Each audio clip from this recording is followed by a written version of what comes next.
কোনো কথা না বাড়িয়ে আজকে আমরা সোজা চলে যাচ্ছি পদার্থের ভৌত এবং রাসায়নিক ধর্মসমূহ এই যে চ্যাপ্টারটা রয়েছে এই চ্যাপ্টারে। তো এখানে চ্যাপ্টারের নাম যদি আমরা ফোকাস করি আমরা দেখতে পাবো যে এখানে পদার্থের বিভিন্ন ভৌত এবং রাসায়নিক ধর্মসমূহ নিয়ে কি করা হয়েছে, আলোচনা করা হয়েছে।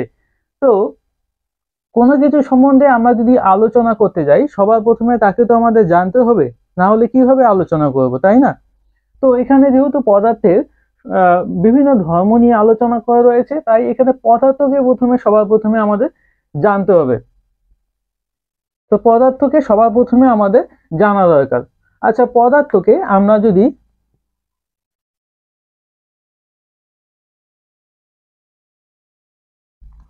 অবস্থার ভিত্তিতে ভাগ করে থাকি তাহলে পদার্থ কত প্রকার?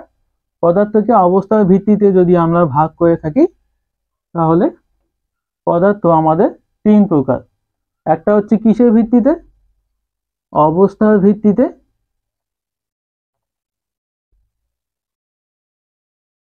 অবস্থার ভিত্তিতে। আর এক হয়েছে আমাদের কিসের ভিত্তিতে?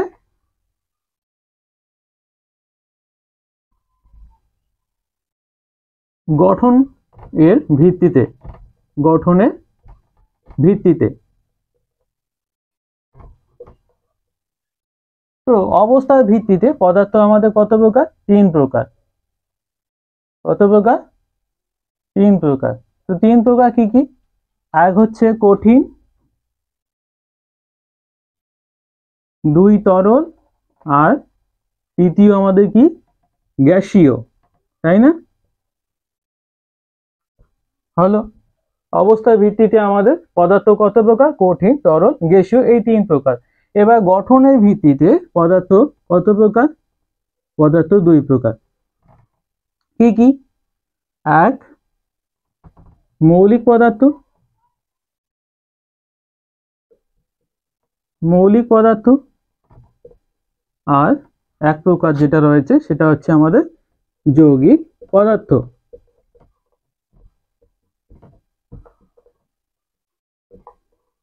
যৌগিক পদার্থ। তো এই চ্যাপ্টারে আমরা কি করব? এই চ্যাপ্টারে আমরা অবস্থার ভিত্তিতে পদার্থকে নিয়ে আলোচনা করব না, এখানে আমরা গঠনের ভিত্তিতে অর্থাৎ গঠনগত আমরা আলোচনা করব, পদার্থের গঠনগত আলোচনা করব, অর্থাৎ এই টপিকটা নিয়ে আমরা এই চ্যাপ্টারে পড়ব। তো এখানে দেখতে পাচ্ছি যে গঠনগত ভিত্তিতে পদার্থ কত প্রকার? দুই প্রকার, মৌলিক পদার্থ ও যৌগিক পদার্থ। তো মৌলিক পদার্থ আমরা কাকে বলবো? দেখো, মৌলিক পদার্থই হোক কিংবা যৌগিক পদার্থই হোক, দুইয়েই কিন্তু দুই বা ততোধিক মৌলের সমন্বয়ে গঠিত। দুই বা ততোধিক মৌলের সমন্বয়ে গঠিত। এবার তোমরা বলবে দুইটাই যদি একই ব্যাপার, যে দুই বা ততোধিক মৌলের সমন্বয়ে গঠিত, তবে তাদের মধ্যে আলাদা এমন কি রয়েছে যে আলাদা নাম দেওয়া রয়েছে? অবশ্যই কিছু না কিছু পার্থক্য অবশ্যই থাকবে। তো কি পার্থক্য? মৌলিক পদার্থ হলো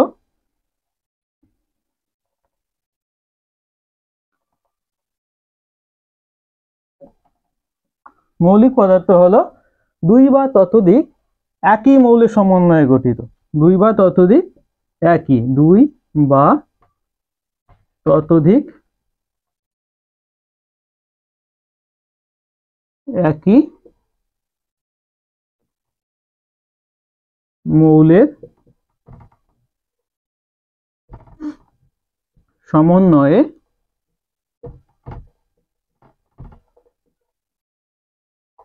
গঠিত। দুই বা ততোধিক একই মৌলের সমন্বয়ে গঠিত। মৌলিক পদার্থ কি? দুই বা ততোধিক একই মৌলের সমন্বয়ে গঠিত। যৌগিক পদার্থ কি? যৌগিক পদার্থ। যৌগিক পদার্থতে কি এমন আলাদা রয়েছে? এটাও দুই বা ততোধিক মৌলের সমন্বয়ে গঠিত, কিন্তু একইটা হবে না, এখানে কি হবে? ভিন্ন ভিন্ন মৌলের সমন্বয়ে গঠিত। দুই বা ততোধিক ভিন্ন ভিন্ন বা ভিন্ন মৌলের সমন্বয়ে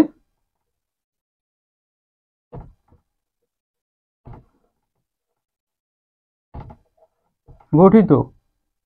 তাহলে দুইয়ের মধ্যে কি পার্থক্য রয়েছে, যে মৌলিক পদার্থ একই মৌলের সমন্বয়ে গঠিত আর যৌগিক পদার্থ ভিন্ন ভিন্ন মৌলের সমন্বয়ে গঠিত।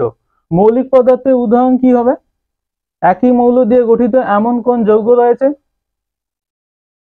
আচ্ছা, গঠিত কি, গঠিত যৌগ যখন মৌলগুলি একত্র হয়ে কি করে যৌগ গঠন করে, তখন আমরা সেটাকে কি বলছি, মৌলিক পদার্থ অথবা যৌগিক পদার্থ। তো এগুলো কি, গঠিত এক একটি যৌগ,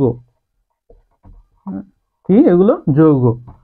তো মৌলিক পদার্থের উদাহরণ কি, একই মৌলের সমন্বয়ে গঠিত। তাহলে কি হবে, উদাহরণ হিসেবে আমরা বলতে পারি যেমন অক্সিজেন, তারপর নাইট্রোজেন। এগুলো কি, দেখো এখানে দুইটি অক্সিজেন পরমাণু সমন্বয়ে একটি কি গঠিত হয়েছে, অণু গঠিত হয়েছে, একটি যৌগ গঠিত হয়েছে, তাই না? তো এখানে কি, দুইটাই কিন্তু কি অক্সিজেন পরমাণু, অর্থাৎ একই মৌল, দুইটাই অক্সিজেন মৌলের সমন্বয়ে গঠিত। এখানে দুইটাই নাইট্রোজেন মৌলের সমন্বয়ে গঠিত। তো এইগুলোকে আমরা কি বলবো, মৌলিক পদার্থ।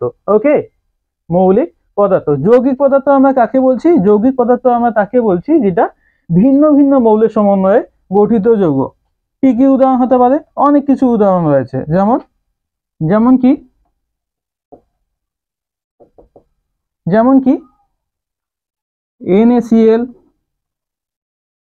NaCl, তারপর কি H2O।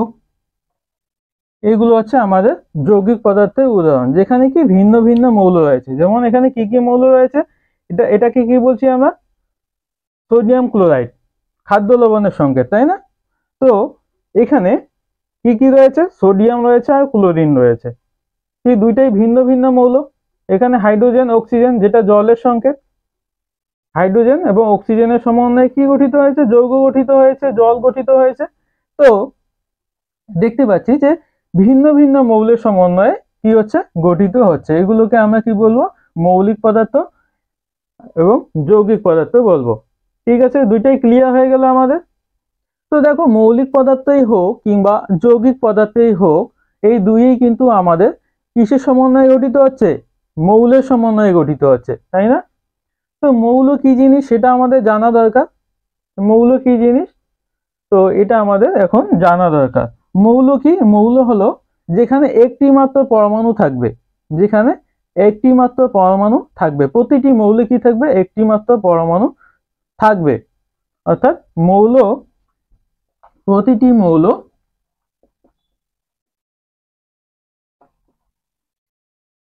একটি মাত্র পরমাণু দ্বারা গঠিত, পরমাণু দ্বারা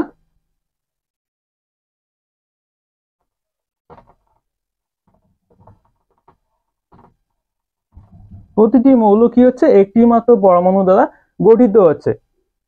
এবার মৌল কি জিনিস সেটা আমরা দেখবো, না সরি, এবার পরমাণু কি জিনিস আমরা সেটা দেখব। চলো, পরমাণুর একটা স্ট্রাকচার, একটা গঠন আমরা দেখব যে পরমাণুগুলি কিভাবে গঠিত হচ্ছে।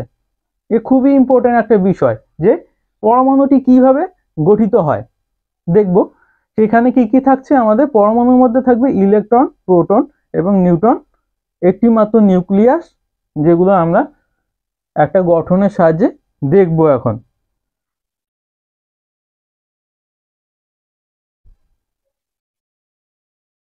আমি ছবিতে খুব কাঁচা, তোমরা একটু ম্যানেজ করে নেবে। ছবিটা আমি জানি খুব খারাপ হয়েছে। তো দেখো, পরমাণুর একটা গড়পড়তা যদি আমরা গঠন দেখবো একটা নিউক্লিয়াস দেখতে পাবো, কেন্দ্রে একটা কি দেখতে পাবো, নিউক্লিয়াস দেখতে পাবো। যেই নিউক্লিয়াসের মধ্যে কি থাকবে, যেই নিউক্লিয়াসের মধ্যে থাকবে প্রোটন ও নিউট্রন। এখানে কি কি থাকবে, প্রোটন আর নিউট্রন, প্রোটন ও নিউট্রন। আর এর বাইরের কক্ষপথগুলি যে রয়েছে সেইগুলোতে কি থাকবে, ইলেকট্রন থাকবে, সেইগুলিতে কি থাকবে, ইলেকট্রন থাকবে। সেই কক্ষপথগুলির নাম রয়েছে, এটা হচ্ছে প্রথম কক্ষপথ, এর নাম কে, এটা সেকেন্ড কক্ষপথ, এর নাম এল, এটা তৃতীয় কক্ষপথ, এর নাম এম, তারপরেরটার নাম এন। তো দেখো, ইচ্ছা মতো ইলেকট্রন কিন্তু এই কক্ষপথগুলিতে থাকতে পারবে না। কেন থাকতে পারবে না, কারণ সীমাবদ্ধতা রয়েছে। কি সীমাবদ্ধতা, প্রথম কক্ষপথে দুইটার বেশি ইলেকট্রন থাকতে পাবে না, দুইটার বেশি কি থাকতে পাবে না, ইলেকট্রন না, এগুলো কি নেগেটিভ, এগুলো কি আমাদের নেগেটিভ, দুইটার বেশি কি থাকতে পাবে না, ইলেকট্রন থাকতে পাবে না। এটা প্রথম কক্ষপথ। দ্বিতীয় কক্ষপথে কয়টা, দ্বিতীয় কক্ষপথে 8টার বেশি ইলেকট্রন থাকতে পাবে না, 3টা 4টা 5টা 6টা 7টা 8টা, এভাবে কয়টা ইলেকট্রন থাকতে হবে, সর্বমোট 8টি ইলেকট্রন থাকতে হবে, এর কম থাকতে পারবে কিন্তু এর বেশি থাকতে পারবে না।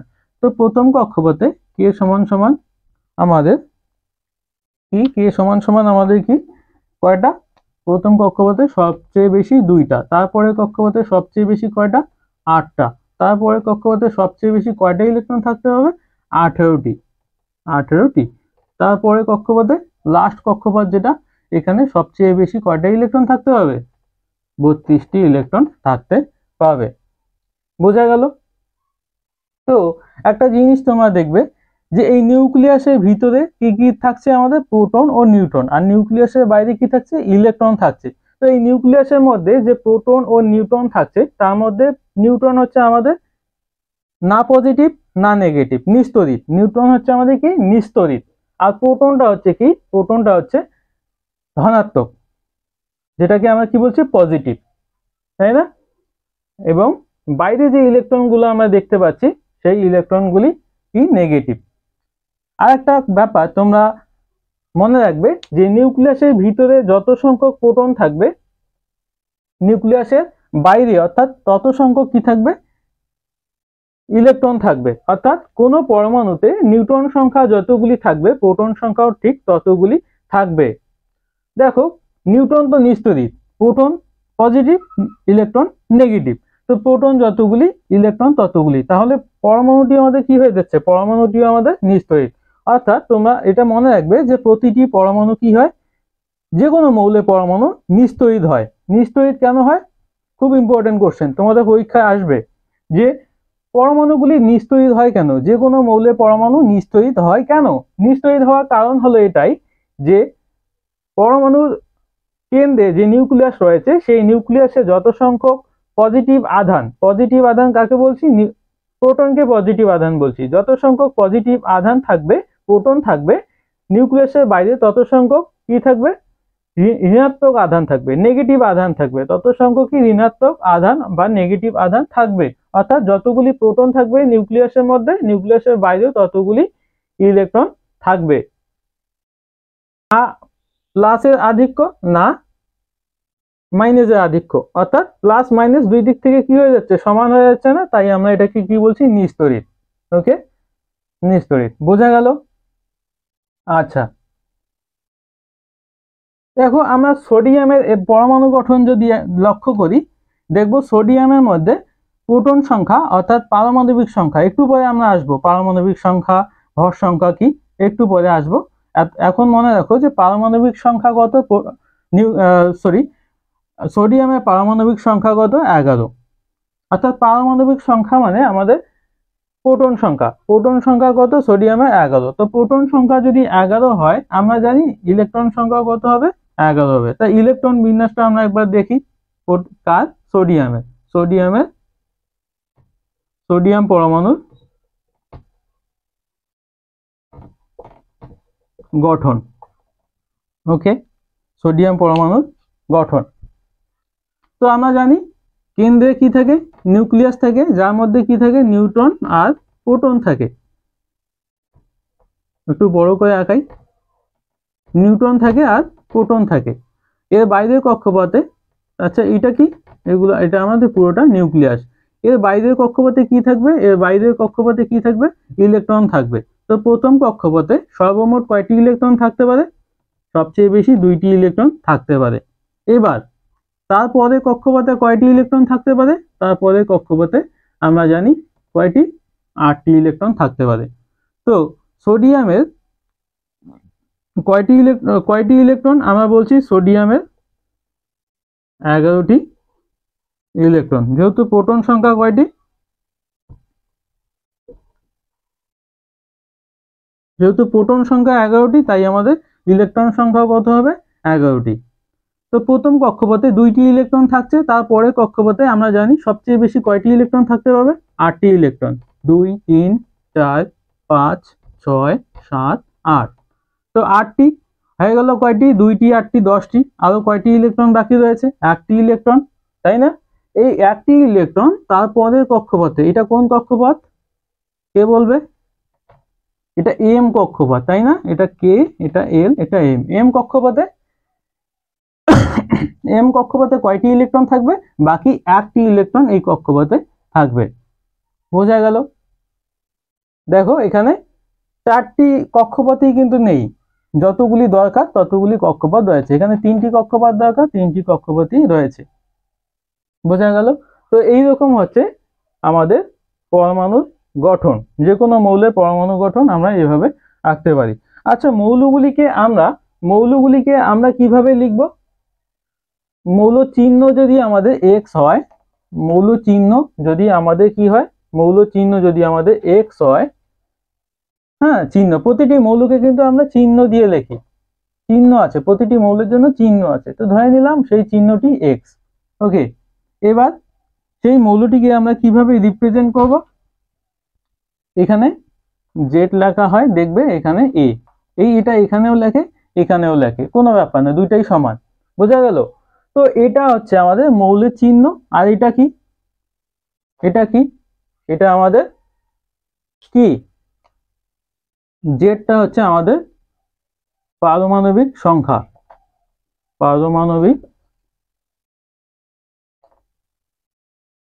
সংখ্যা, যেটা আমাদের কি? প্রোটন সংখ্যা। বোঝা গেল? প্রোটন সংখ্যা আমি যেটা বলছিলাম নিউক্লিয়াসের মধ্যে থাকছে। এবার উপরে কি রয়েছে? এটাকে আমরা কি বলছি? ভর সংখ্যা। এটাকে কি বলছি? ভর সংখ্যা। আচ্ছা, এই ভর সংখ্যাটা কি জিনিস? ভর সংখ্যার মধ্যে কি থাকছে? ভর সংখ্যার মধ্যে প্রোটন সংখ্যা, প্রোটন তো থাকবেই, প্রোটন সংখ্যা প্লাস নিউট্রন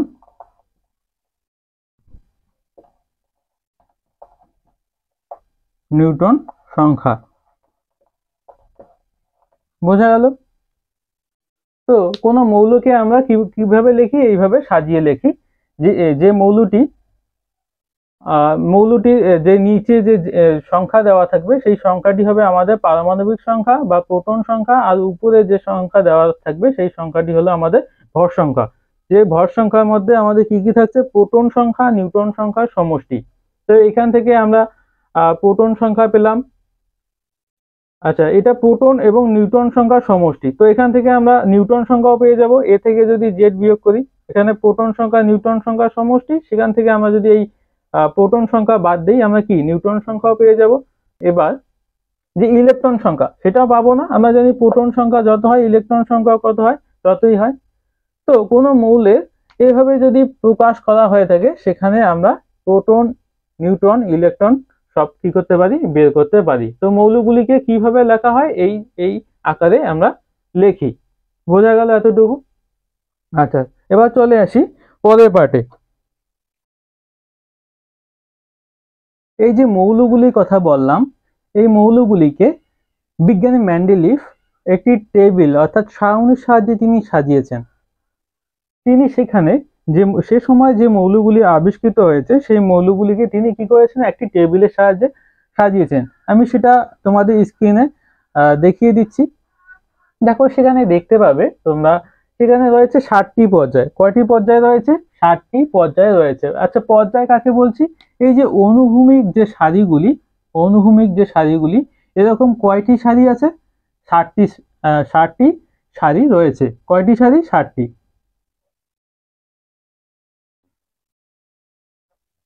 এরকম কয়টি সারি? 7টি সারি রয়েছে। ওকে, এদের নামকরণ কিভাবে করা হয়েছে? ইংরেজি যে নাম্বার, সেভাবে নামকরণ করা হয়েছে। 1 2 3 4 5 6 7, এভাবে 7টি পর্যায়ে ভাগ করা হয়েছে। এবং কয়টি শ্রেণী? 8টি শ্রেণীতে, প্রথমে 8টি শ্রেণীতে বিভক্ত ছিল। প্রথমে কয়টি শ্রেণী ছিল? 8টি। কি রকম?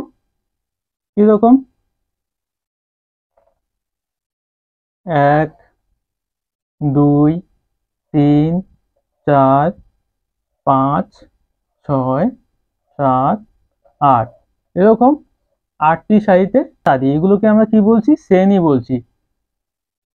এগুলোকে আমরা কি বলছি? শ্রেণী বলছি। তাহলে কয়টি পর্যায়? 7টি পর্যায় ও 8টি শ্রেণী রয়েছে। তো এই শ্রেণীগুলোকে কিভাবে নামকরণ করা হয়েছে? এই শ্রেণীগুলোকে রোমান যে নাম্বার, সেই রোমান নাম্বার 1 2 3 4 5 6 7 8 এইভাবে কি করা হয়েছে? এইভাবে নামকরণ করা হয়েছে। এবার তোমরা দেখতে পাবে যে 1 থেকে এই 7 পর্যন্ত, 1 থেকে কত পর্যন্ত? 1 থেকে 7 পর্যন্ত যে শ্রেণীগুলো রয়েছে, সেই শ্রেণীগুলো আবার কি? সেই শ্রেণীগুলো আবার দুটি করে উপশ্রেণীতে বিভক্ত। দুটি করে উপশ্রেণীতে বিভক্ত। এই শ্রেণীগুলো কি রয়েছে? দুটি উপশ্রেণী রয়েছে, একটি এ, অপরটি বি। বোঝা গেল? তার মানে আমাদের এই 1 থেকে যে 7 নাম্বার শ্রেণী রয়েছে, সেই শ্রেণীগুলোকে এ এবং বি এই উপশ্রেণীতে এভাবে ভাগ করা হয়েছে। প্রতিটি কি রয়েছে? 1 থেকে 7 এ বি এইভাবে কি হয়েছে? ভাগ করা হয়েছে। এগুলোকে আমরা কি বলছি? উপশ্রেণী বলছি। ওকে, তাহলে দেখো, তখন আবিষ্কৃত যে মৌলের সংখ্যা, তখন আবিষ্কৃত মোট মৌলের সংখ্যা হচ্ছে আমাদের 63টি। মোট মৌল কয়টি? 63টি। কিন্তু পরবর্তীতে আরো বিভিন্ন মৌল কি হয়েছে? আবিষ্কার হয়েছে। তো সেই মৌলগুলি যেমন আমাদের নিষ্ক্রিয় মৌল, ল্যান্থানাইট, অ্যাক্টিনাইট, এই মৌলগুলিকে পরবর্তীতে কি হয়েছে? আবিষ্কৃত হয়েছে। তো এই মৌলগুলিকে পর্যায় সারণীতে তো স্থান দিতে হবে, তাই না? এই মৌলগুলিকে পর্যায় সারণীতে কি করতে হবে? স্থান দিতে হবে। তো এই স্থান দেওয়ার জন্য পরবর্তীতে এক সংশোধিত পর্যায় সারণী বার করা হয়। সেই পর্যায় সারণীতে আমরা দেখতে পাই, যেটা তোমরা স্ক্রিনে দেখতে পাচ্ছ, যে আরেকটি কি দেওয়া হয়েছে? আরেকটি শ্রেণী বাড়ানো হয়েছে। এই শ্রেণীর নাম কি দেওয়া হয়েছে? এই শ্রেণীর নাম দেওয়া হয়েছে 0 নাম্বার শ্রেণী। এটা 9 নাম্বার শ্রেণী না, এটা 0 নাম্বার শ্রেণী। মনে রাখবে, নতুন করে এই শ্রেণীটিকে কি করা হয়েছে? বাড়ানো হয়েছে। এবং পর্যায়ে যে আগে 7টি ছিল, সেই 7টি রয়েছে, কিন্তু একটি শ্রেণীকে কি করা হয়েছে? বাড়ানো হয়েছে। তখন মোট আবিষ্কৃত মৌলের সংখ্যা 63টি না, তখন আবিষ্কৃত মৌলের সংখ্যা আরো অনেক বেশি, যেটা 111 বা 13 এর কাছাকাছি। তো এই মৌলগুলিকে একটি শ্রেণী বাড়িয়ে, যেই শ্রেণীতে, আচ্ছা, এই 0 নাম্বার যে শ্রেণী রয়েছে, সেই শ্রেণীগুলিতে কাকে স্থান দেওয়া হয়েছে? এই 0 নাম্বার শ্রেণীতে নিষ্ক্রিয় মৌলকে স্থান দেওয়া হয়েছে। তোমরা দেখতে পাবে নিষ্ক্রিয় মৌলদের স্থান দেওয়া হয়েছে। পর্যায় সারণীতে তোমরা নাম দেখতে পাচ্ছ, helium, neon, argon, krypton, xenon, radon. এই যে মৌলগুলি রয়েছে নিষ্ক্রিয় মৌল, এই নিষ্ক্রিয় মৌলগুলিকে এই 0 নাম্বার শ্রেণীতে স্থান দেওয়া হয়েছে। তো কথা যেটা হলো, মেন্ডেলিভ এই মৌলগুলিকে কিভাবে সাজিয়েছেন? এই মৌলগুলিকে তিনি পারমাণবিক গুরুত্ব, অর্থাৎ পারমাণবিক ভর এর ভিত্তিতে সাজিয়েছেন। তিনি তার পর্যায় সূত্রে কি বলেছেন? তিনি তার পর্যায় সূত্রে কি বলেছেন? তিনি তার পর্যায় সূত্রে বলেছেন যে বিভিন্ন মৌলের ভৌত এবং রাসায়নিক ধর্মগুলি বিভিন্ন মৌলের ভৌত ও রাসায়নিক ধর্ম তাদের পারমাণবিক গুরুত্ব বাড়ার সাথে সাথে, কিসের সাথে সাথে? তাদের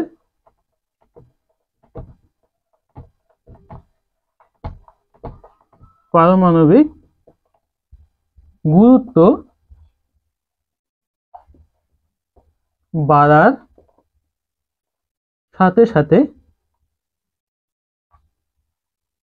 পর্যায়ক্রমে পুনরাবৃত্ত হয়।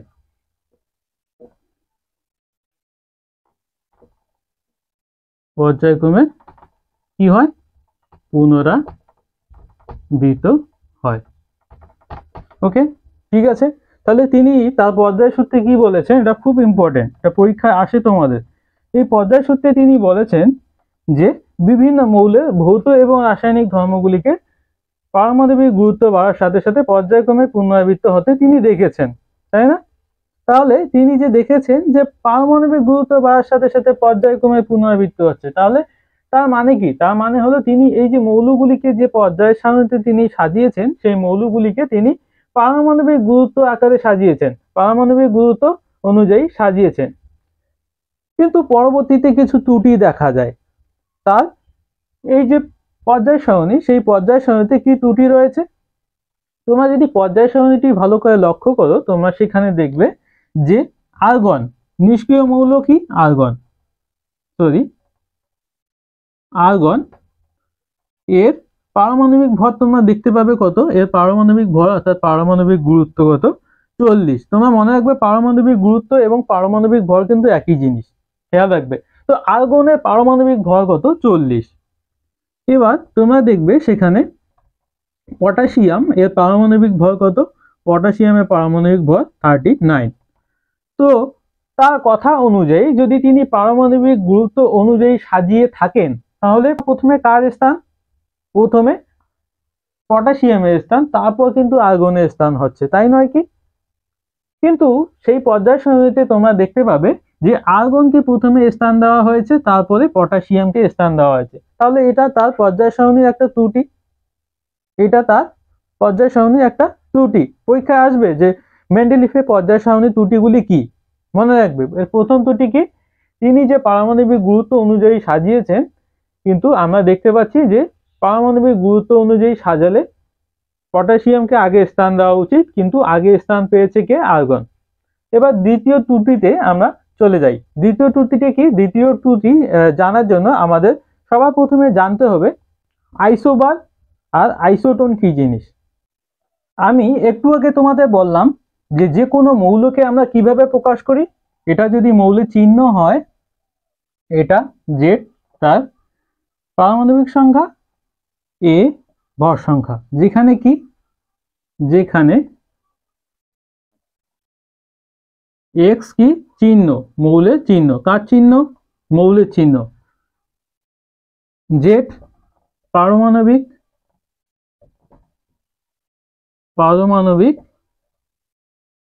সংখ্যা, এ হচ্ছে কি? এ হলো আমাদের ভর সংখ্যা, মৌলটির কি সংখ্যা? মৌলটির ভর সংখ্যা। ওকে, বোঝা গেল? এবার চলে আসি আমরা আইসোটোপ কি জিনিস।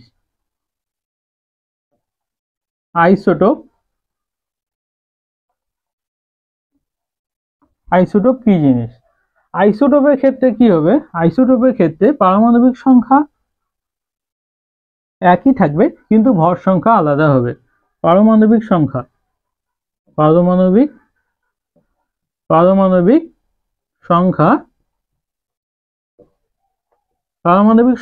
একই, পারমাণবিক সংখ্যা কি? একই, এবং ভর সংখ্যা কি? ভর সংখ্যা আলাদা। ভর সংখ্যাটা কি হবে? আলাদা হবে। ওকে, তাদেরকে আমরা কি বলবো? পরস্পরের আইসোটোপ বলবো। উদাহরণ কি? যদি অক্সিজেনের ক্ষেত্রে আমরা দেখি, অক্সিজেন এর পারমাণবিক সংখ্যা কত? অক্সিজেনের পারমাণবিক সংখ্যা কিন্তু 8। অক্সিজেনের পারমাণবিক সংখ্যা 8। অক্সিজেন এর পারমাণবিক সংখ্যা কত? অক্সিজেন এর পারমাণবিক সংখ্যা 8, কিন্তু এর যে ভর সংখ্যা সেটা 16 হতে পারে, 17 হতে পারে,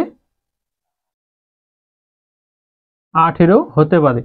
তো এই যে আমাদের মৌলগুলি, এইগুলো পরে কি হবে? এগুলো পরস্পরে কি হবে? আইসোটোপ হবে। বোঝা গেল? এগুলোকে আমরা পরস্পরে কি বলবো? আইসোটোপ বলবো। এবার আইসোটোপ গেল। এবার আইসোবার কি জিনিস?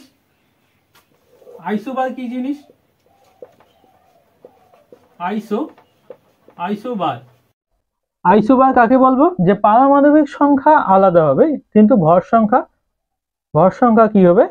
একই হবে। যেখানে কি হবে?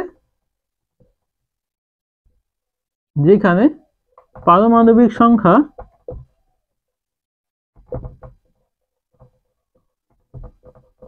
পারমাণবিক সংখ্যা আলাদা হবে, পারমাণবিক সংখ্যা কি হবে, আলাদা হবে। আর ভর সংখ্যা কি হবে, ভর সংখ্যা হবে একই। বোঝা গেল? উদাহরণ কি? উদাহরণ যদি আমরা ক্যালসিয়ামের ক্ষেত্রে দেখি, ক্যালসিয়ামের ক্ষেত্রে যদি আমরা দেখি, ক্যালসিয়ামের পারমাণবিক সংখ্যা কত? ক্যালসিয়ামের পারমাণবিক সংখ্যা 20। ক্যালসিয়ামের পারমাণবিক সংখ্যা 20, ভর সংখ্যা কত? 40। এবার আর্গনের ক্ষেত্রে, আর্গনের ক্ষেত্রে পারমাণবিক সংখ্যা কত? 18, কিন্তু এর ভর সংখ্যা কত? 40। তো দেখো ভর সংখ্যা দুই ক্ষেত্রে কি হচ্ছে, একই হচ্ছে, কিন্তু পারমাণবিক সংখ্যা কি হয়ে যাচ্ছে, পারমাণবিক সংখ্যা আলাদা হয়ে যাচ্ছে, তাই না? তাহলে এইগুলোকে আমরা কি বলবো, পরস্পরের আইসোবার বলবো। একে এর আইসোবার, একে এর আইসোবার বলবো। বোঝা গেল? আইসোটোপ আইসোবার কি জিনিস? তো এই যে আইসোটোপ আইসোবার, এই আইসোটোপ আইসোবার সম্বন্ধে মেন্ডেলি পর্যায় সারণীতে কিন্তু কোনরূপ আলোচনা করেননি, অর্থাৎ এটাও তার একটা ত্রুটি। আমরা মেন্ডেলিফের পর্যায় সারণীর ত্রুটিগুলো আলোচনা করতেছিলাম, সেই প্রসঙ্গেই আমরা আইসোবার আইসোটোপ কি সেটা জানলাম। তো এই যে আইসোটোপ আইসোবার, সেইগুলো পর্যায় সারণীতে কি কোনরূপ আলোচনা করেননি। কি আলোচনা করেননি? বিজ্ঞানী মেন্ডেলিভ। তো এটাও তার একটা ত্রুটি। বোঝা গেল? এটাও তার একটা ত্রুটি। তো এই যে ত্রুটিগুলি আমরা দেখতে পাচ্ছি, এই ত্রুটিগুলো সংশোধন করার জন্য আর এক পর্যায় সারণী বের করা হলো, যেটাকে আমরা বলছি আধুনিক পর্যায় সারণী।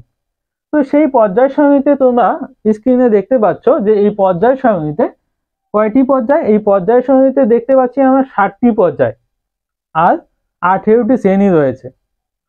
কয়টি পর্যায়? 60টি পর্যায়, 18টি শ্রেণী রয়েছে। আমি সেটা স্ক্রিনে দিয়েছি তোমাদের। তো স্ক্রিনে তোমরা দেখতে পাচ্ছ যে আধুনিক পর্যায় সারণীটি দেওয়া হয়েছে। সেই পর্যায় সারণীতে প্রথম সারিতে স্থান দেওয়া হয়েছে খাদ ধাতুগুলি। প্রথম সারিতে এই যে প্রথম যে শ্রেণীগুলো রয়েছে, সেই শ্রেণীগুলি, প্রথম শ্রেণী 1 নম্বর যে শ্রেণী, সেই শ্রেণীতে স্থান দেওয়া হয়েছে কে? খাদ ধাতুগুলিকে। খাদ ধাতুগুলি। তো খাদ ধাতুগুলি কি? এখান থেকেই আমরা মুখস্থ করব ধাতুগুলি বা মৌলগুলি যদি বলো, এখান থেকে আমাদের কিন্তু মুখস্থ করতে হবে। তো খাদ ধাতু এই শ্রেণী যে রয়েছে, এই খাদ ধাতু এই শ্রেণীতে সবার প্রথমে স্থান দেওয়া হয়েছে কাকে? হাইড্রোজেনকে। হাইড্রোজেন, তারপর লিথিয়াম, তারপর সোডিয়াম, তারপর পটাশিয়াম, তারপর রুবিডিয়াম, সিজিয়াম, ফ্রান্সিয়াম, এইভাবে স্থান দেওয়া হয়েছে। বোঝা গেল? এইভাবে সিরিয়ালি তোমাদের কিন্তু কোনো করার নেই, মুখস্থ করতে হবে, নাম সহ মুখস্থ করতে হবে। সবার প্রথমে কে? এর নাম কি? হাইড্রোজেন। এটা এগুলোকে কি বলছি আমরা? চিহ্ন বলছি। আর এটা নাম, হাইড্রোজেন। হাইড্রোজেন, একে বলছি আমরা কি? লিথিয়াম। একে বলছি কি আমরা? সোডিয়াম।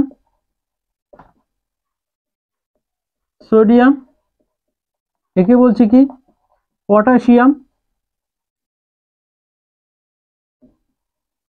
পটাশিয়াম, একে বলছি কি? রুবিডিয়াম। একে বলছি সিজিয়াম। সিজিয়াম।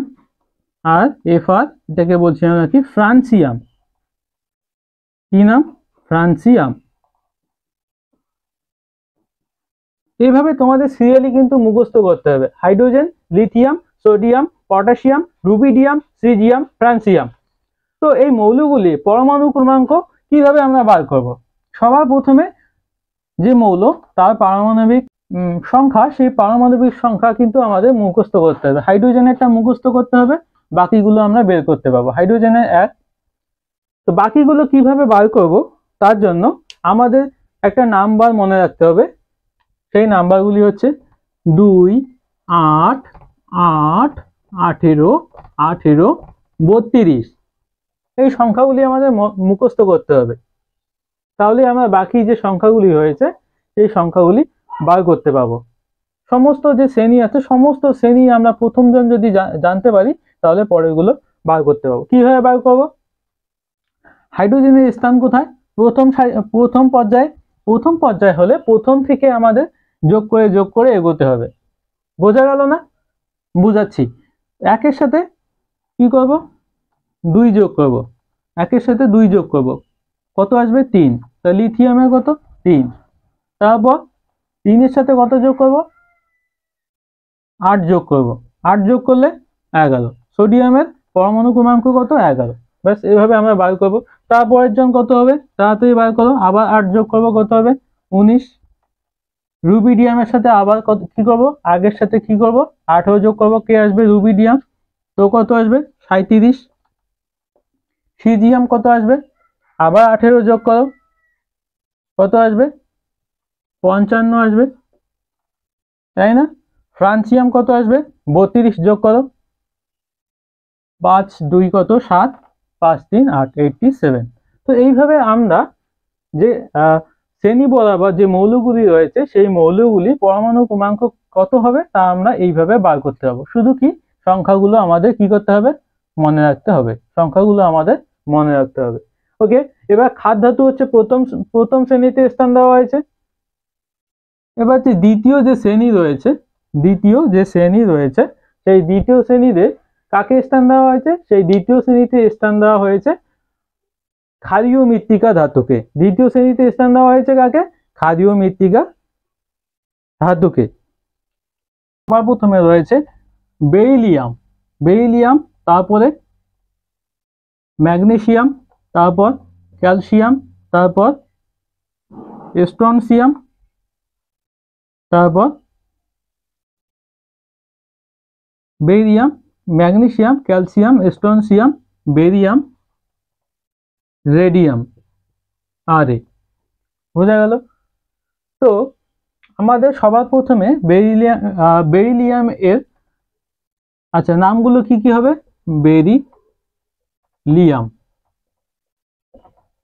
বেরিলিয়াম, তারপরের জন ম্যাগনেসিয়াম, তারপরে কে রয়েছে? ক্যালসিয়াম,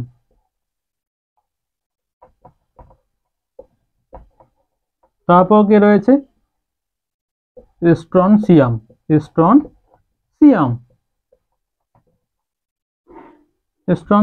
তারপর বেরিয়াম। তোমরা কিন্তু এই বেরিলিয়াম এবং এই বেরিয়ামের সাথে গুলাতে যেও না। বিই বেরিলিয়াম, বেরিলিয়াম, তারপরে রেডিয়াম। তো এইভাবে মুখস্থ করতে হবে। তো সবার প্রথমে মনে রাখতে হবে যে বেরিলিয়াম এর পরমাণু ক্রমাঙ্ক কত, অর্থাৎ পরমাণু সংখ্যা কত? বেরিলিয়ামের পরমাণু সংখ্যা কত হবে? 4। এবার এর স্থান কোথায়? কোন পর্যায়ে? দ্বিতীয় পর্যায় থেকে শুরু না? বেরিলিয়াম দেখো দ্বিতীয় পর্যায় থেকে শুরু, পর্যায় সমেতে দ্বিতীয় পর্যায় থেকে শুরু। তো দ্বিতীয় পর্যায় থেকে যদি শুরু হয় তো আমাদের এই 2 বাদ যাবে। কোথা থেকে শুরু হবে? 8 থেকে শুরু হবে। তাহলে আমরা 8 8 করে যোগ করে এগোবো। তাহলে 8 8 4 কত আসবে? 12। তারপরে 12-র সাথে কত যোগ? আবার 8 যোগ, কত আসবে? 20। তারপর স্ট্রনসিয়াম 18 যোগ করো, কত আসবে? 38। তারপর বেরিয়াম কত আসবে? 38-এর সাথে 18 যোগ করো, কত আসবে? 56 আসবে। তারপর রেডিয়াম কত আসবে? রেডিয়াম 88 আসবে, 88। বোঝা গেল? তো এভাবে সিরিয়ালি কিন্তু আমরা বার করতে পারি। তার জন্য প্রথমে যে থাকবে তার পরমাণু ক্রমাঙ্ক কত সেটা জানতে হবে এবং তার স্থান কোথায়। তো স্থান কোথায় সেটা না জানলেও তোমরা আরেকভাবে মনে রাখতে পারো যে খাদ ধাতুগুলিকে এভাবে 2 থেকে যোগ করে এগোবো। তো 2 খাদ ধাতুর পর যে 2 নাম্বার শ্রেণী থেকে পরবর্তী যে শ্রেণীগুলি রয়েছে সেই শ্রেণীগুলোকে আমরা এই সোজা 8 থেকে যোগ করে এগোবো। এতটুকু খেয়াল রাখতে পারবে। শুধুমাত্র খাদ ধাতু ছাড়া বাকি সমস্ত যে শ্রেণী রয়েছে সেই সমস্ত শ্রেণী আমরা কোথা থেকে যোগ করে এগোবো? 8 থেকে যোগ করে এগোবো। তো তোমাদের এই সংখ্যাগুলো কিন্তু পরপর মুখস্থ রাখতে হবে। আচ্ছা, খাদ ধাতু গেল, ক্ষারীয় মৃত্তিকা ধাতু গেল। এরপর আমরা আসবো যেগুলো আমাদের অবশ্যই মুখস্থ রাখতে হবে, সেগুলো আমি তোমাদের বলে দিচ্ছি। খাদ ধাতু গেল, ক্ষারীয় মৃত্তিকা ধাতু গেল। এবার হ্যালোজেন গ্যাস, হ্যালোজেন মৌলগুলি। হ্যালোজেন মৌলগুলিতে কে কে থাকছে? সবার প্রথমে ফ্লুরিন, ক্লোরিন, ব্রোমিন, আয়োডিন, তারপর astatine. Fluorine, chlorine, bromine, iodine, astatine. তো এর নাম কি? নাম সব মনে রাখতে হবে, নাম চিহ্ন সব মনে রাখতে হবে। Fluorine, fluorine. এ হচ্ছে কে? Chlorine, chlorine. এ কে? এ ব্রোমিন। আই কি? আই হচ্ছে আয়োডিন, যে আয়োডিন যুক্ত লবণ আমরা খাই। আই কে অ্যাস্টাটিন, অ্যাস্টাটিন। বোঝা গেল? আচ্ছা, ফ্লুরিন কত? সবার প্রথমে এর পরমাণু ক্রমাঙ্ক আমাদের মনে রাখতে হবে কত? 9। বাকিগুলো আমরা বার করতে পারবো। কোথা থেকে শুরু? 8 থেকে 32 পর্যন্ত যোগ করে করে এগোবো। কত আসবে? 8 যোগ করো, 17। আবার 8 যোগ করো, কত? 25। আবার 18 যোগ করো, 25-এর সাথে 18 যোগ করলে কত আসবে? 8 5 13, 3 হাতে 1 3 4, আর 2 একে 3 4। বোঝা গেল? অ্যাস্টাটিন কত আসবে? 2 8, কত যোগ করলাম? 18 যোগ করলাম। এবার আবার কত যোগ করতে হবে? 18 যোগ করতে হবে। কত যোগ কত আসবে?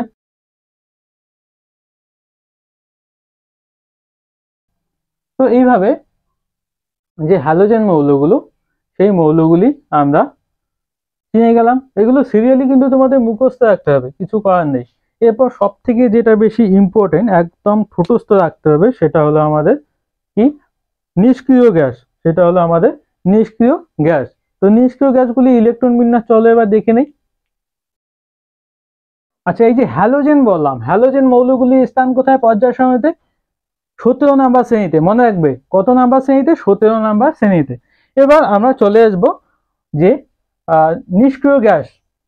তো এই যেগুলো, এই যে তিনটা বললাম, সেই তিনটা তোমরা একবারে মুখস্থ করবে।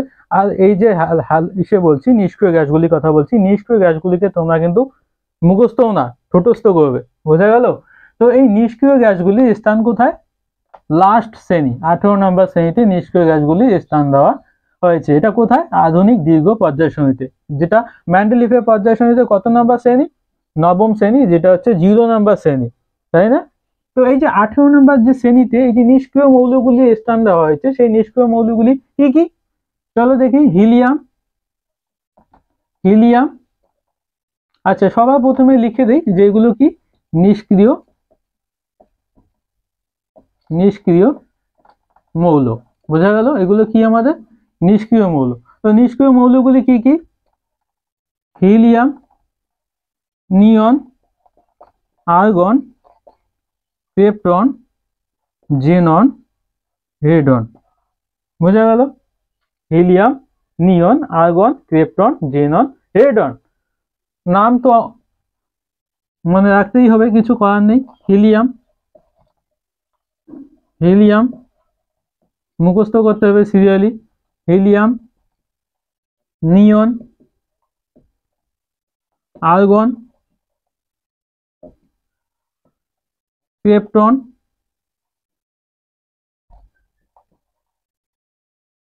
Krypton, xenon, xenon. এটা হচ্ছে কি আমাদের রেডন। বোঝা গেল? Helium, neon, argon, krypton, xenon, radon. এবার হিলিয়াম কত? হিলিয়াম 2। তো আমি বলছিলাম যে খাদ্যধাতু বাদ দিয়ে বাকি সবগুলো কোথা থেকে যোগ করে এগোবো? 8 নাম্বার থেকে যোগ করে এগোবো। তো নিয়ন কত আসবে? তাড়াতাড়ি বলে দাও। 10। আর্গন কত আসবে? 18। ক্রিপ্টন কত আসবে? 8 যোগ করলাম আগেবার, এবার কত? 18। 18 18 কত হবে? 36। এবার 36-এর সাথে আবার কত যোগ? 8। আচ্ছা, এটা 8 যোগ করলাম, এটাতে 8 যোগ করলাম, এটাতে কত 18 যোগ করলাম, তারপর আবার কি 18, আবার 18, তাহলে এখানে 2 18, ওখানে 1 18, 3 18 কত, 3 8 24, 4 2 3 4 5 54, 3 18 54। ওকে, এবার রেড অন কত আসবে? 54-এর সাথে কত যোগ? এবার 32 যোগ, কত আসবে? 4 2 6, 5 3 8। তো এভাবে আমরা মুখস্থ করব এবং সাথে নাম্বারটা এভাবে বের করে নিতে পারবো। শুধু আমাদের সিরিয়ালি নাম মুখস্থ করলেই কিন্তু, আর প্রথম জনের প্রথম মৌলের পরমাণু ক্রমাঙ্ক মনে রাখলেই কিন্তু আমরা সবকিছু বার করে নিতে পারছি। ঠিক আছে, হয়ে গেল। তো নিশ্চয়ই এই যে মৌলগুলি আমরা সিরিয়ালি মুখস্থ করবো, এছাড়া কিছু কিছু মৌল মাঝে মুখস্থ করতে হবে, যেমন অক্সিজেন 8, হ্যাঁ, তারপর রয়েছে যেমন নাইট্রোজেন 7, কার্বন 6। এই মৌলগুলি কিন্তু আমাদের দরকার রয়েছে। এই মৌলগুলি হচ্ছে প্রথমে যে দেখবে কিছু মৌল বাদ পড়ে গেছে এইদিকে, সেই মৌলগুলিকে তোমরা কিন্তু মুখস্থ করবে। তো সেগুলো আমি আর বললাম না। এরপর আমরা সোজা চলে যাব যে যে এই যে পর্যায় সারণীতে যদি উপর থেকে নিচে নামি, যে পর্যায় সারণী আমি তোমাদের দেখাচ্ছি, সেই পর্যায় সারণী যদি উপর থেকে নিচে নামি, তাহলে পারমাণবিক আকার বা পারমাণবিক আকার মানে ব্যাস, ব্যাস বা ব্যাসার্ধ। তো ব্যাস বাড়ানো মানে ব্যাসার্ধ বাড়ানো মানে বা ব্যাস বাড়ানো মানে কি বাড়া? আকার বাড়া। তো এই যে ব্যাসার্ধ বা পারমাণবিক আকার বা পারমাণবিক ব্যাসার্ধ উপর থেকে নিচে নামলে কি হবে? বাড়বে না কমবে? এতক্ষণ পর্যন্ত যা কিছু শেখালাম সেখান থেকে আমরা বার করতে পারছি না? দেখো, উপর থেকে নিচে যত নামবো পরমাণু ক্রমাঙ্ক তত কি হবে? বাড়বে। তো অবশ্যই বাড়বে না? পরমাণু ক্রমাঙ্ক যত বাড়বে তত কি হবে? পরমাণু ক্রমাঙ্ক বাড়া মানে কি? প্রোটন সংখ্যা বাড়া। প্রোটন সংখ্যা বাড়া মানে কি? আমরা জানি প্রোটন সংখ্যা যত হয় ইলেকট্রন সংখ্যাও তত হয়।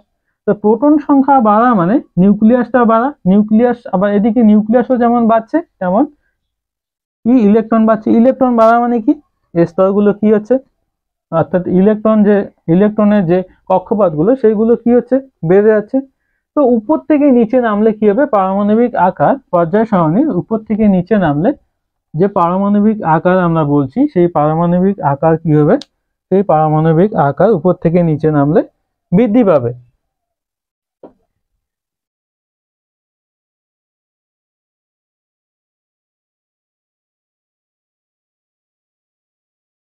তো এই পর্যায় সারণীর উপর থেকে নিচে নামলে, আচ্ছা আমরা কি নিয়ে আলোচনা করছি? আচ্ছা, মৌলগুলি কি পারমাণবিক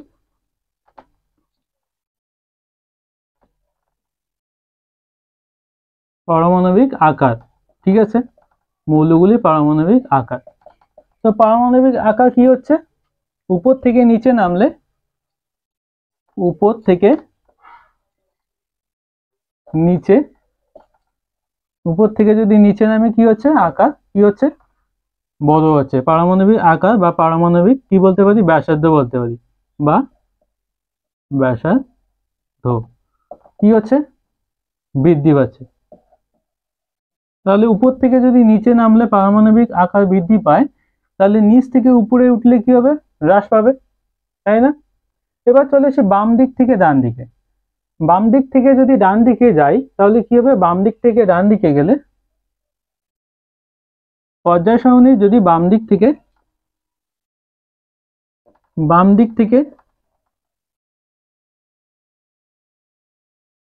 ডান দিকে যাই, তার মানে এই বাম দিক থেকে কোন দিকে যাচ্ছি? ডান দিকে। বাম দিক থেকে এই যে ডান দিকে যদি যাই, তাহলে কি হবে? বাম দিক থেকে ডান দিকে গেলে বৃদ্ধি পাবে। এটাও কি হবে? ওই একই ব্যাপার। প্রোটন সংখ্যা বাড়ছে, তার মানে ইলেকট্রন সংখ্যা বাড়ছে, তার মানে কি হচ্ছে? আকার বাড়ছে, তাই না? আকার বাড়ছে, তার মানে কি হবে? ধীরে ধীরে কি পাবে? বৃদ্ধি পাবে। বোঝা গেল? এবার এটা হচ্ছে আমাদের পারমাণবিক আকার। এবার চলে আসি তড়িৎ ঋণাত্মকতা কি জিনিস, তারপর আসবো আমরা।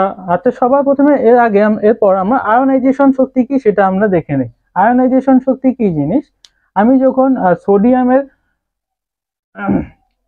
আমি যখন সোডিয়ামের আমি যখন সোডিয়ামের সোডিয়াম পরমাণু আমি যখন গঠন দেখিয়েছিলাম, সোডিয়াম পরমাণুর গঠনের সময় আমি দেখিয়েছিলাম যে এটা যদি নিউক্লিয়াস হয়, নিউট্রন প্রোটন হয়, বাইরের কক্ষপথে কয়টি ইলেকট্রন? সোডিয়ামের সোডিয়ামের কতগুলি ইলেকট্রন? প্রোটন সংখ্যা 11, তাই ইলেকট্রন সংখ্যা কত? ইলেকট্রন সংখ্যা 11। তার মানে প্রথম কক্ষপথে আমাদের 2টি, তারপরে কক্ষপথে কয়টি? তারপরে কক্ষপথে 8টি। 2 3 4 5 6 7 8। তো এই 8টি ইলেকট্রন, বোঝা গেল। এবার কত হলো? 2 8 10। আর কয়টি ইলেকট্রন বাকি রয়েছে? আর একটি ইলেকট্রন বাকি রয়েছে, যেটা কি থাকে? সর্ববহিস্থ কক্ষপথে থাকে। তো দেখো এই ইলেকট্রনগুলি নেগেটিভ, আর এই ভিতরে যে প্রোটন আছে সেগুলি কি? পজিটিভ। তো এই প্রোটন এই যে পজিটিভ ধনাত্মক আধানগুলি, সেই আধানগুলি কি করে? এই নেগেটিভ আধানগুলিকে কি করে? আকর্ষণ বল করে, আকর্ষণ করে। অর্থাৎ এই যে প্রোটনগুলি রয়েছে সেই ইলেকট্রনগুলিকে কি করে? আকর্ষণ করছে। অর্থাৎ নিউক্লিয়াস এই ইলেকট্রনগুলিকে আকর্ষণ করছে। বোঝা গেল? তো এই আকর্ষণ বলের মান সব ইলেকট্রনের উপর কি সমান হবে? সব ইলেকট্রনের উপর কি সমান হবে? সমান হবে না। যে ইলেকট্রন যত কাছে থাকবে তাদের আকর্ষণ বল কি হবে? তত বেশি হবে। তার মানে এই ইলেকট্রনগুলি, যে প্রথম কক্ষপথে ইলেকট্রন রয়েছে, সেই ইলেকট্রনগুলিতে আকর্ষণ বল নিউক্লিয়াসে সবচেয়ে কি? বেশি। তো দ্বিতীয় যে কক্ষপথ এল, এটা কোন কক্ষপথ? আমরা জানি এল কক্ষপথ। এই দ্বিতীয় কক্ষপথে যে ইলেকট্রনগুলি, সেই ইলেকট্রনগুলি নিউক্লিয়াস আরো কিছুটা কম পরিমাণে আকর্ষণ করছে। এবার সবচেয়ে বাইরের কক্ষপথে যে ইলেকট্রনটি রয়েছে, সেই ইলেকট্রনটিকে সবচেয়ে কম আকর্ষণ বল দ্বারা কি রয়েছে? আবদ্ধ রয়েছে। তো এটাকে আমরা কি বলছি? সর্ববহিস্থ কক্ষ।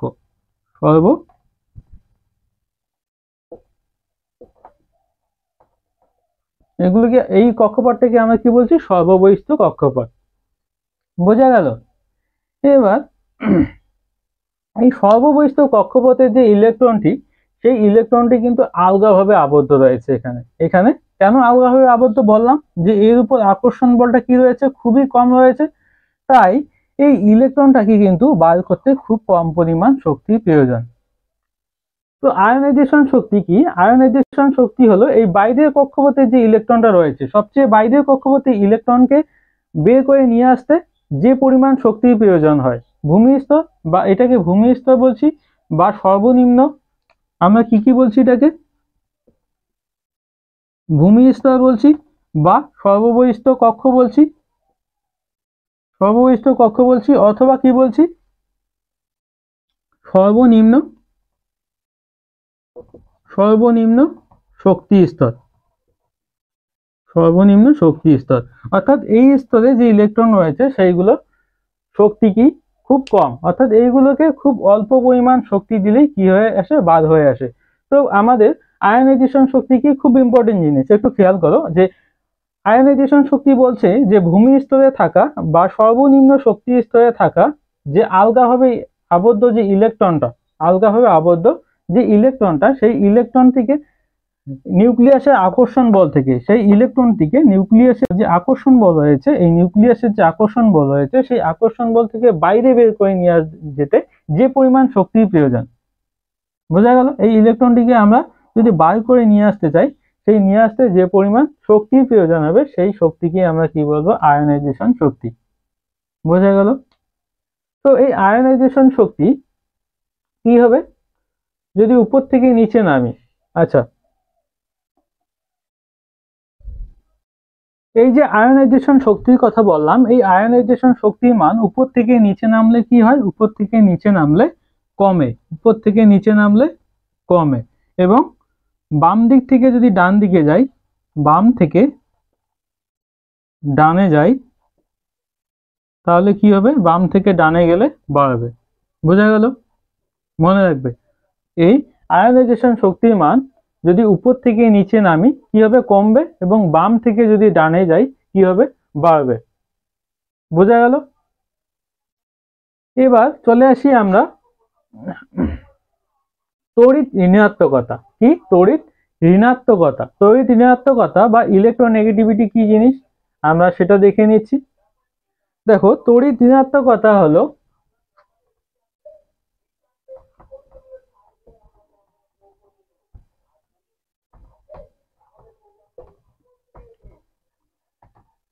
তড়িৎ ঋণাত্মকতা কি জিনিস দেখো, সেটা আরো ভালো করে বুঝবে যখন আমরা আয়নীয় যৌগ সমযোজী যৌগ নিয়ে পড়াশোনা করব, তখন আমরা এর পরবর্তীতে নেক্সট ক্লাসে আমরা দেখব যে আয়নীয় যৌগ কিভাবে গঠিত হচ্ছে, সমযোজী যৌগ কিভাবে গঠিত হচ্ছে।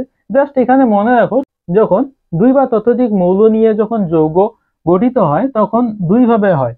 এক হচ্ছে ইলেকট্রন আদান প্রদানের মাধ্যমে হয়, অর্থাৎ কোনো এক মৌল তার সর্ববহিস্থ কক্ষপথে ইলেকট্রন আরেকজনকে দিয়ে দেয়, কেউ দান করে কেউ গ্রহণ করে। এবার আর এক ধরনের যৌগ কিভাবে গঠিত হয়, যে সর্ববহিস্থ কক্ষপথের যে ইলেকট্রনটি, সেই ইলেকট্রনটি কি করছে, উভয়ে মিলে ব্যবহার করছে।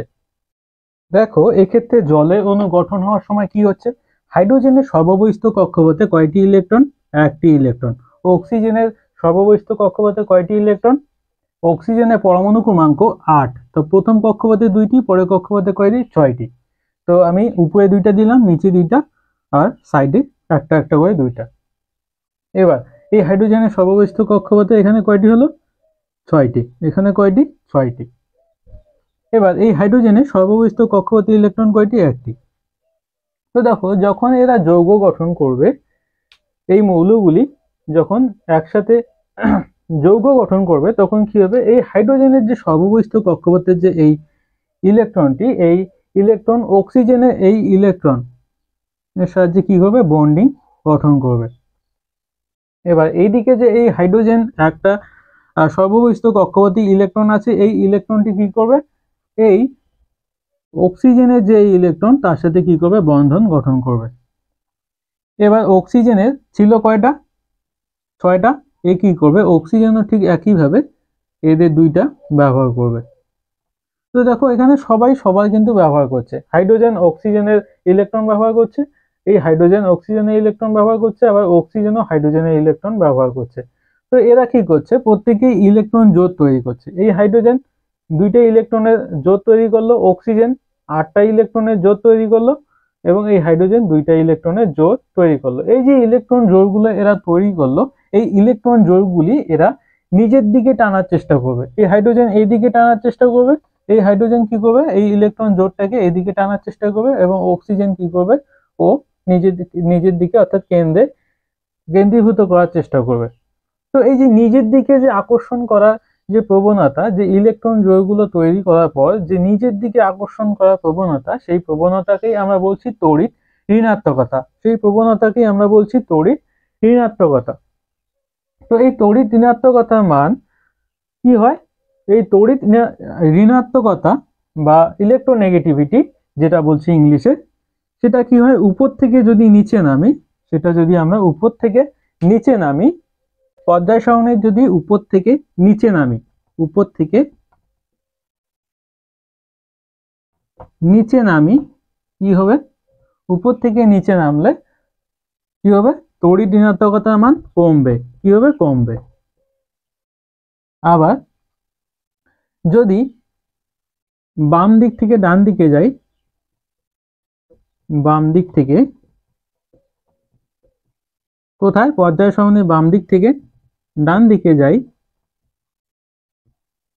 তাহলে কি হবে, তড়িৎ ঋণাত্মকতার মান কি হবে, বাড়বে। বোঝা গেল, ওকে, বোঝা গেল। এবার চলে আসি আমরা জারণ বিজারণ ধর্ম, যেটা খুব ইম্পর্টেন্ট একটা ব্যাপার। জারণ বিজারণ ধর্ম কি জিনিস,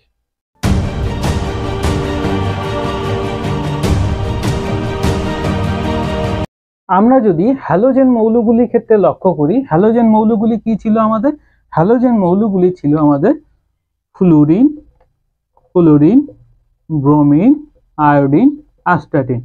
হ্যালোজেন মৌলগুলির ক্ষেত্রে একটা আমরা যদি পরমাণু গঠন লক্ষ্য করি, ফ্লুরিনের কত, 9। আমরা এটা দেখি, ফ্লোরিনের ক্ষেত্রে দেখি, সর্ববহিস্থ কক্ষপথে কয়টি ইলেকট্রন থাকবে, প্রথম এটা হচ্ছে আমাদের নিউক্লিয়াস, প্রথম কক্ষপথে কয়টি ইলেকট্রন, 2টি ইলেকট্রন। এটা কিন্তু কক্ষপথ না, এটা আমাদের নিউক্লিয়াস। প্রথম কক্ষপথে কয়টি ইলেকট্রন, প্রথম কক্ষপথে 2টি ইলেকট্রন। এরপর কয়টি আছে, 7টি, বাকি থেকে কয়টা, 7টা। তো আমরা জানি ম্যাক্সিমাম 8টা থাকতে পারে, তার মানে পুরো 7টা ইলেকট্রনই কোথায় থাকবে, এইখানে থাকবে। 2 3 4 5 6 7 হয়ে গেল। এটা আমাদের ফ্লুরিনের ইলেকট্রন বিন্যাস।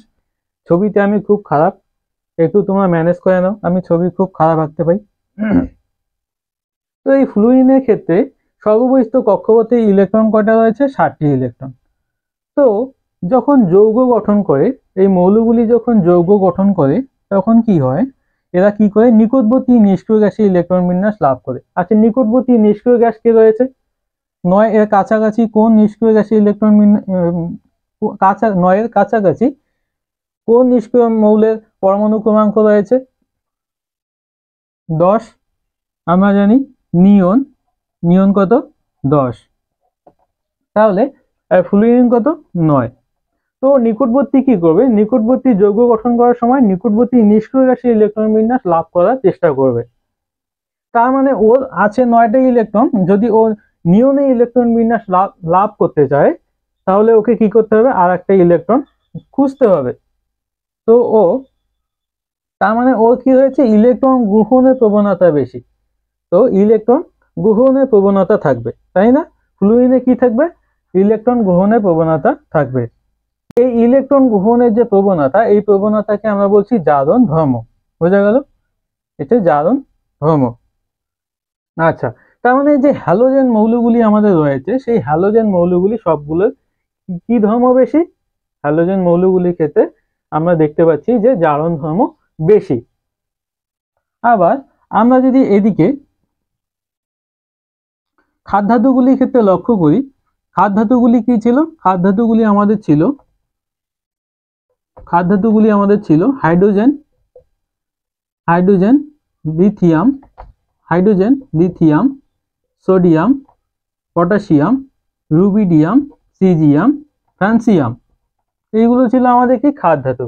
এই খাদ ধাতুগুলোর ক্ষেত্রে আমরা যদি লক্ষ্য করি, একটা ইলেকট্রন বিন্যাস আমরা যদি দেখি, সোডিয়ামের ক্ষেত্রে যদি আমরা দেখি, আমরা আগেও দেখেছিলাম, তাও একবার করে দেখছি। সোডিয়ামের ক্ষেত্রে এটা হচ্ছে আমাদের নিউক্লিয়াস, প্রোটন নিউট্রন থাকবে, বাইরের কক্ষপথে কি থাকবে? ইলেকট্রন থাকবে।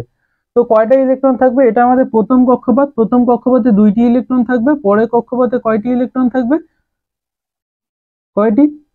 সবচেয়ে বেশি কয়টি ইলেকট্রন থাকতে পারে? 8টি ইলেকট্রন। তো 2 3 4 5 6 7 8, 8টি ইলেকট্রন হয়ে গেল। তো 8টি আর এখানে 2টি ইলেকট্রন, কয়টি হলো? 10টি ইলেকট্রন। তো আর একটা বাকি থাকছে না, 11। তো ওই ইলেকট্রনটি কোথায় থাকবে? সর্ববহিস্থ কক্ষপথে থাকবে। অর্থাৎ এটা কোন কক্ষপথ? এটা কে এল এম কক্ষপথে চলে আসবে এই ইলেকট্রনটি। বোঝা গেল? তো এই ইলেকট্রন ও কি করবে? নিকটবর্তী নিষ্ক্রিয় গ্যাসে ইলেকট্রন বিন্যাস যদি লাভ করতে চায় যৌগ গঠন করার সময়, তখন কি করবে? ও নিকটবর্তী নিষ্ক্রিয় গ্যাসে ইলেকট্রন বিন্যাস লাভ করতে যাবে যৌগ গঠন করার সময়। তো নিকটবর্তী নিষ্ক্রিয় গ্যাসে ইলেকট্রন বিন্যাসকে 11, এর নিকটবর্তী নিষ্ক্রিয় গ্যাসে ইলেকট্রন বিন্যাস, এটা কি? সোডিয়াম, এর পরমাণু ক্রমাঙ্ক কত? 11। তো ও পার্শ্ববর্তী কি করবে? আর্গন যে ও যে নিয়ন রয়েছে, নিয়ন নিষ্ক্রিয় গ্যাস, সেই নিয়নে ইলেকট্রন বিন্যাস লাভ করার চেষ্টা করবে। তো কি করবে? একটি ইলেকট্রন কি করবে? সবসময় এই ইলেকট্রনটি ত্যাগ করার প্রবণতা থাকবে, অর্থাৎ কাউকে দান করার প্রবণতা থাকবে। তো এই যে দান করা বা ইলেকট্রন বর্জনের যে প্রবণতা, সেটাকে আমরা বলছি বিজারণ ধর্ম। অর্থাৎ পর্যায় সারণীর যে প্রথম যে শ্রেণী রয়েছে, অর্থাৎ প্রথম শ্রেণীতে কে রয়েছে? প্রথম শ্রেণীতে আমাদের রয়েছে খাদ ধাতুগুলি। সেই খাদ ধাতুগুলির আমাদের কি? সেই খাদ ধাতুগুলির ইলেকট্রন বর্জনের প্রবণতা বেশি। বোঝা গেল? অর্থাৎ এই খাদ ধাতুগুলির বিজারণ ধর্ম বেশি। তো আমরা যদি দেখি, এভাবে যদি আমরা লক্ষ্য করি, দেখবো যে পর্যায় সারণীর যদি উপর থেকে নিচে নামি, তাহলে কি হবে? জারণ ধর্ম হ্রাস পাবে এবং বিজারণ ধর্ম বৃদ্ধি পাবে। বাম দিক থেকে যদি ডান দিকে যাই,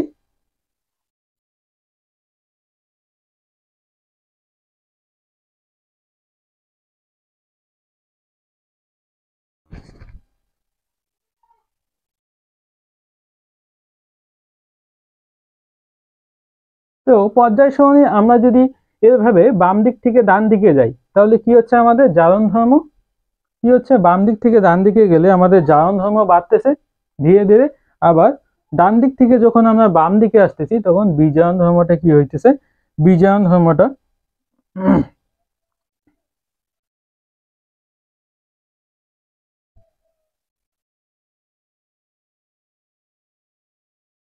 তো এইভাবে আমরা বাম দিক থেকে যদি ডান দিকে যাই জায়ন ধর্ম বাড়বে এবং বিজায়ন ধর্ম কি হবে, কমবে। তার মানে বাম দিক থেকে যদি আমরা ডান দিকে যাই জায়ন ধর্ম বাড়বে, বিজায়ন ধর্ম কি হবে, কমবে। আবার একইভাবে যদি উপর থেকে নিচে নামি, উপর থেকে নিচে নামলে জায়ন ধর্ম কমবে, বিজায়ন ধর্ম কি হবে, বাড়বে। বোঝা গেল এতটুকু? তো এইভাবে আমরা কিন্তু সবগুলো বের করে দেখতে পাই যে জায়ন ধর্ম কোথায় বেশি, কোথায় বিজায়ন ধর্ম উপর থেকে নিচে নামলে বাড়তেছে না কমতেছে। হ্যাঁ, বাম দিক থেকে ডান দিকে গেলে কি হচ্ছে আমরা এভাবে লক্ষ্য করতে পারি। এখানে যেমন আমরা দেখতে পাচ্ছি যে বাম দিক থেকে বাম দিকে কি ছিল, ফ্লুরিনের ক্ষেত্রে জায়ন ধর্ম কি ছিল, বেশি ছিল। অর্থাৎ ফ্লুরিন আমাদের কোথায় ছিল, এই সাইডে, অর্থাৎ আচ্ছা আচ্ছা, তাহলে আমাদের এইদিকে কি হচ্ছে, এইদিকে হচ্ছে আমাদের, এইদিকে আমাদের কি, এটা হচ্ছে প্রথম, এটা হচ্ছে কত নাম্বার শ্রেণী, 17 নাম্বার শ্রেণী। তো এইদিকে আমাদের কি হচ্ছে, জারণ ধর্ম বেশি, জারণ বেশি। আর এইদিকে কি বেশি, বিজারণ বেশি, বিজারণ বেশি, তাই না? অর্থাৎ বাম দিক থেকে ডান দিকে গেলে আমাদের জারণ ধর্ম ধীরে ধীরে কি হইতেছে, বাড়তেছে। আর বাম দিক থেকে ডান দিকে গেলে বিজারণ ধর্মটা এখানে সবচেয়ে বেশি ছিল, তারপর কি হচ্ছে ধীরে ধীরে কি হচ্ছে, কমতেছে। যত আমরা এদিকে যাচ্ছি তত কি হচ্ছে, বিজারণ ধর্মটা কমতেছে। আর যত আমরা কি হচ্ছি, বাম দিক থেকে ডান দিকে যাচ্ছি, জারণ ধর্মটা তত কি হচ্ছে, ধীরে ধীরে বাড়তেছে। তার মানে বাম দিক থেকে ডান দিকে গেলে আমাদের জারণ ধর্মটা বাড়তেছে এবং বিজারণ ধর্মটা কমতেছে। বোঝা গেল?